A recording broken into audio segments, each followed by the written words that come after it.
First of all, you must appreciate that on an average, an Indian does not trust the Chinese.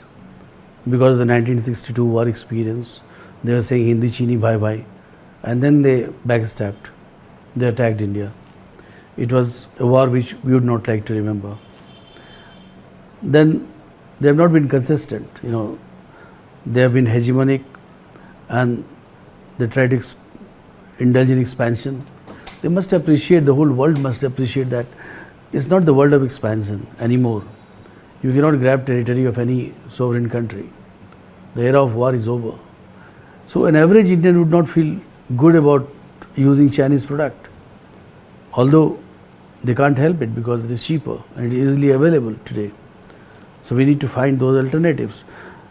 So but onus is on China, that when you are having, your president is having a bilateral with Indian Prime Minister during the BRICS in South Africa, you are coming out with a new map, which we have objected to. It doesn't augur well, in international relations, what do you want to show? And a country which is so powerful economically and militarily also, the onus lies on them also. It is not a healthy sign when two armies are on the border facing each other.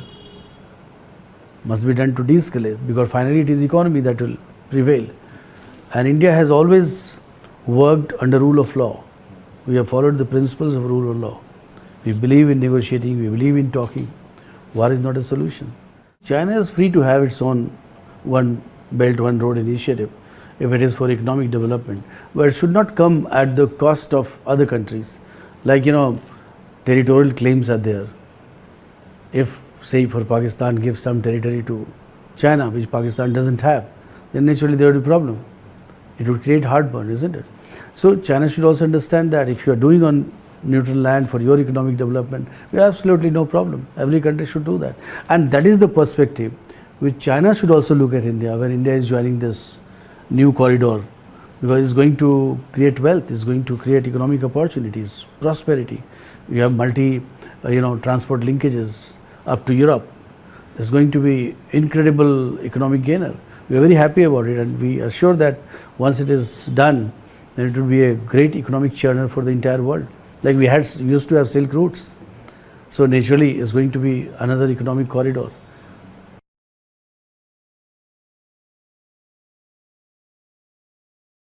每年呢，在印度都有很多的学生想要跻身到这个上流第一流的大学，那他们要怎么样来提高他们的学术成绩呢？像我背后我现在所在的地方，这个兰花补习班 Orchid Institute 就是其中一个帮助学生们提升他们各种科目成绩的一个地方。那现在呢，我们在访问其中的一位科学的老师，叫做阿桑，然后让他来告诉我们他在这边的这个经历。那他同时也是这家补习班的创办人之一。Sam, nice to meet you. Thank you so much for your time. Hi. Can we first let you briefly introduce yourself and your relationship with this institution? Yeah, my name is Azam, Sayyid Azam. I have my PhD from Center for Theoretical Physics, Jamia Millia Islamia. I am one of the co-founder and the physics faculty of this institute. We started Orchid Institute in 2013, and we have been running it for the last 10 years. And then we see the wall over here that's going to talk about this student used to study here. Her name is Yusra Ahmed. Yusra Ahmed. So she's one of the successful cases from the Orchid Institute. Yes. Can you talk about, I know her family is financially weak and have some struggle, but she was be able to rise up from that situation. Can you tell us about her story? Right. She appeared in NEET 2023 this year, and around 1.3 million students have applied for NEET. And out of those students, she scored 1383 rank. She is from economically weak background, and now she is in Safdarjung Medical College. All right. Can you show us your classroom? Yeah. All right. Let's go.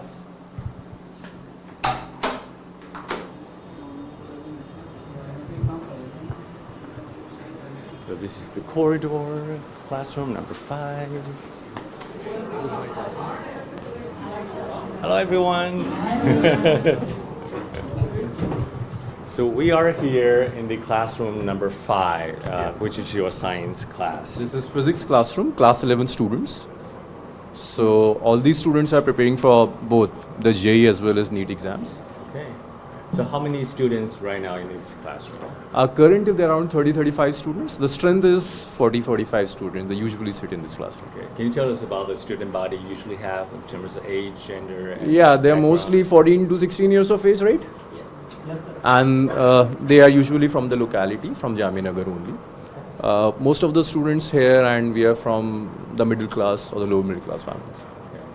Hello, can I briefly introduce yourself, your name, where you're from? My name is Alia and I live around here.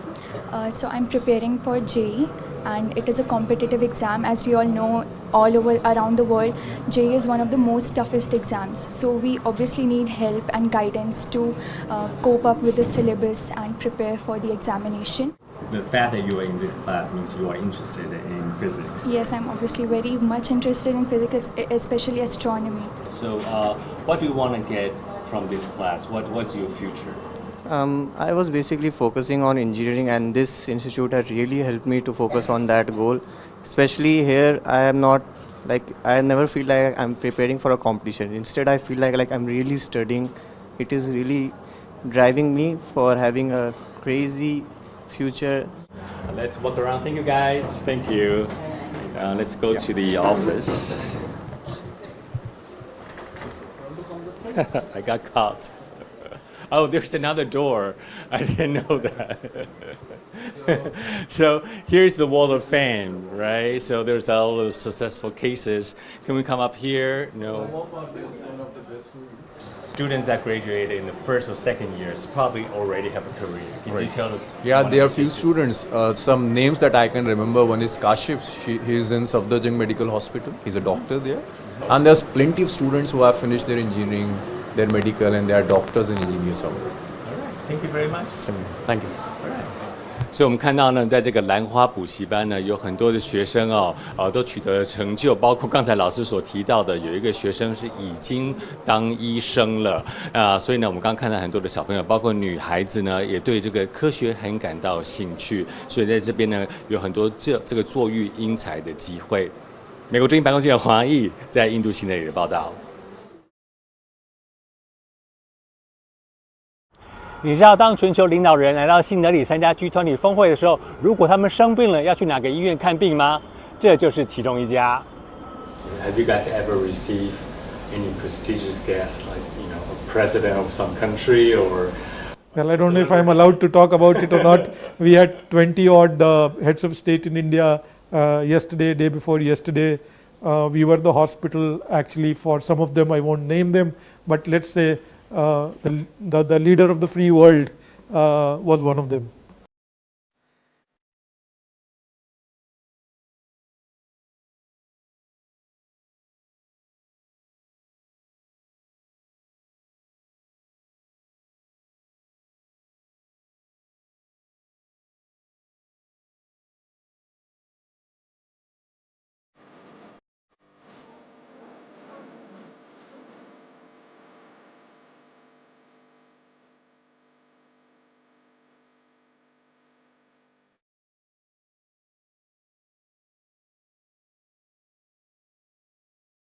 G20 领导人峰会9月10号在印度新德里落幕，非洲联盟正式成为永久会员。而在平息了中国以及俄罗斯的反对之后，发表了取得一致共识的新德里 G20 峰会领导人声明。那声明当中呢，包括支持乌克兰、改革世界银行等都被纳入。不过，乌克兰批评声明没有谴责俄罗斯，不够强硬，而且泽连斯基总统没有受邀，对此表达不满。而声明当中也没有提到中国的一带一路。不过，美国和其他与会国召开了全球基础建设投资伙伴会议，拜登总统宣布了印度、中东、欧洲经济走廊，并将共同挹注上万亿美元来提升非洲、亚洲与拉丁美洲的中低收入国家的基础建设。这被认为是针对中国的一带一路倡议。We're continuing to make big investments in infrastructure around the world. That includes a solar energy site, an insulin manufacturing facility, an electricity project right here in India. We're continuing to develop economic corridors across Africa, Asia, and the Americas. 中国国家主席习近平并未出席本次峰会，对此，拜登总统9月10号在峰会现场表示，他如果有来当然好，不过没影响，峰会进行得很顺利。同一天晚上，在越南河内召开的记者会上接受美国之音提问时，拜登总统意外地透露了他与中国国务院总理李强曾在峰会上交谈。My team, my staff still meets with President Xi's people and his cabinet in effect. I met with his number 2 person here in India today.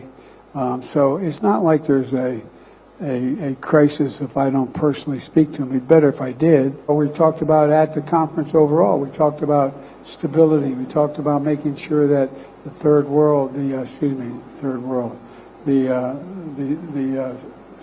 southern hemisphere had access to change it, had access. It wasn't confrontational at all.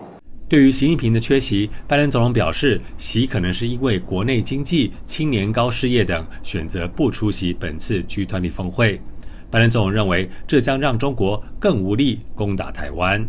I think China has a difficult economic problem right now for a whole range of reasons that relate to international growth and lack thereof, and the policies that China has followed. And so I don't think it's going to cause China to invade Taiwan. As a matter of fact, the opposite, probably doesn't have the same capacity that it had before. 明年的G20峰会将由巴西主办，巴西跟印度一样，都是金砖4国的成员国。美国之音白宫记者黄洋毅，印度新德里报道。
这里是G20峰会会场的国际媒体中心。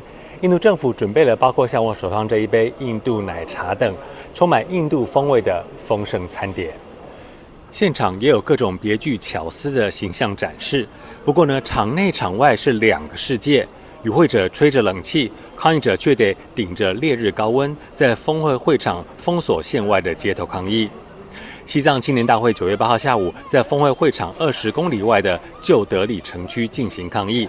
他们预祝印度政府主办峰会成功，但指出中国政府压迫藏人、逼迫达赖喇嘛流亡的暴行，并且点出中国政府最新地图更彰显其野心。事实上，印度当局已经宣布9月8号、9号跟10号为放假日，商店全部关门。新德里市中心除了零星的行人，街道都是空荡荡。而不仅抗议者无法接近会场，连记者要采访都需大费周章。记者今天搭乘由美国大使馆提供的专车，从白宫记者团酒店出发，前往G20峰会会场。短短6公里的直线距离，却花了将近2个小时才到达，专车还被警察拦下来。包括美国总统拜登、英国首相苏纳克、日本首相岸田文雄等，都在8号当天陆续抵达。G 团体元首峰会将于9号上午正式登场。美国之音白宫记者黄阿义，印度新德里报道。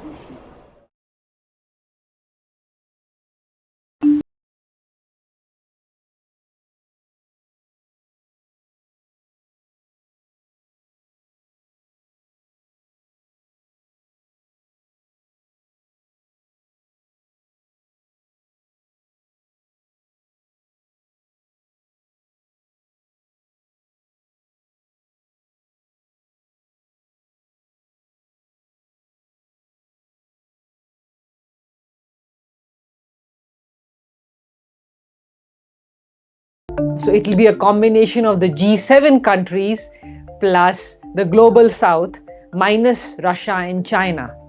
And so it will be a stage for Prime Minister Modi to talk about what India has managed to do in the last 9 months as president of G20, what India is offering on the economic front, digital public infrastructure, climate financing, debt restructuring, trade, investment, technology, and for him to show that the countries of the global south and the United States and its partners and allies are there at this meeting and sort of, welcome India's growing diplomatic clout in the world.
When Chinese leaders say Asians have a different mindset and the system works for them, not the Western democracy, but then you also see it's the largest democracy in the world just next to China, India.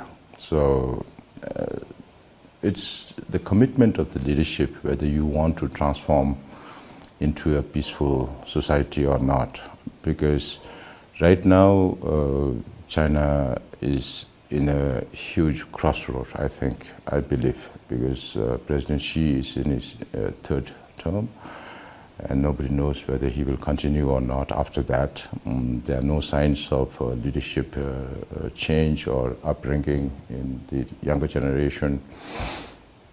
So there are a lot of uncertainties, including in the very opaque displacement or replacement or dismissing or missing of leaders like Li Xiaohu now, and some others are talking about another minister being lost now. So we don't know how. And Li Xiaohu is somebody who is appointed by President Xi himself after the last plenary, and then the rocket forces chiefs you're talking about, and Qinggang.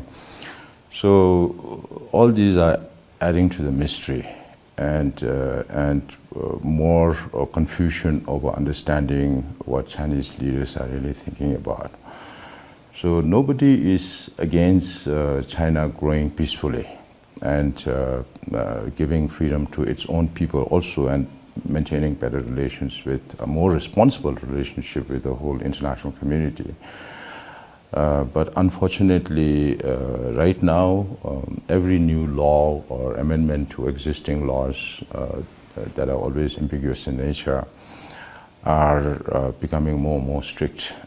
There is no sign of loosening, despite all the pushback they are receiving from the international community.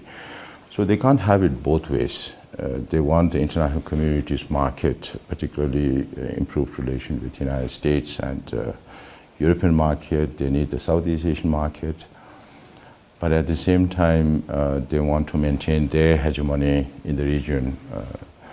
So all this adds to the distress. And now lately, so many leaders, including Indian Prime Minister, at the G20 presidency was talking about trust deficit, which has always been there. So this is something the Chinese leadership will have to bridge it. That's very important, and they can't have it both ways. But nobody wants anarchy in China also, because that's going to have severe implication on the whole world, particularly the economy. But if there is one thing that can bring China down on its knees, is also economy. 데레다 단다 저르무치게 자나디 자시 시조님도 치토고 도세 데 정무무치 공기로 봐 자시 시조님도 티엘라 자시 시조 토네 랭겐지레 데 하버도 자나기 토네다 이제 배야시 토고야 데 자시 시조 토네 이제 배야시 토고야 데 자나기다 고팅겐데 저기 개참보지 차고도 봐 근데 너 잉아조지 벽에 내된다고 했나다 아주 니돈 쪼버던 데모텐 고지시 이 슝어레 이나 단디파 땅아 종근에 진짜 모셔야도 된대기 단다파도 고셔로 이나 자나기 돈이 존쇼기 다 코요데 연구면도 와 된다 마음방 아주 내던데 간데 차게면 아주 제바마 대한다고지 대 연구도 와 다데 톨 단다파도 아주 다 롱쇼다 마서 너무 세버리 상거도 다 상을 뭐지기 니돈 쭈질로라 당아주 용첩기 스테이트먼트 세그라다 용첩기 다단지 빼야래 된노로라 가르코르잖아. 성원무치 군 소유가 없어. 또 마음비 용시 표시돼 가세보지. 그래서 도비하게 이 정도는 써야 돼요. 근데게 고요되다 단대 가서 단다 전원성한 나기를 자나기 단다 지시당에 자지시조게 돈에 노쇼를 대조게 돌 때는 다 성원무치기 마음비 용시 표시돼 당나기 경우는 삼나 가세보지 용거리 상고도 없어. 대 용어이나 배 노로리 배 실로리 아니 자시 시조리 대롱라 이치시야기 이치에 따라 그 구르셔야 돼 용거로마도 자나기다 첩시다 아니 그런 쪽이 개변기 장장기 온 것들에게 다 용신연진 된데게 시와이나 대경에 토변 효징에 세울 상금에도 없어와 단단하게 인가서 벤처는 뭐지 용신이 된데 차대로 된데 그래서 대 자나도 자나기 나기네도리 내가 자시 시조기네도 대간요 싸워지 저거로다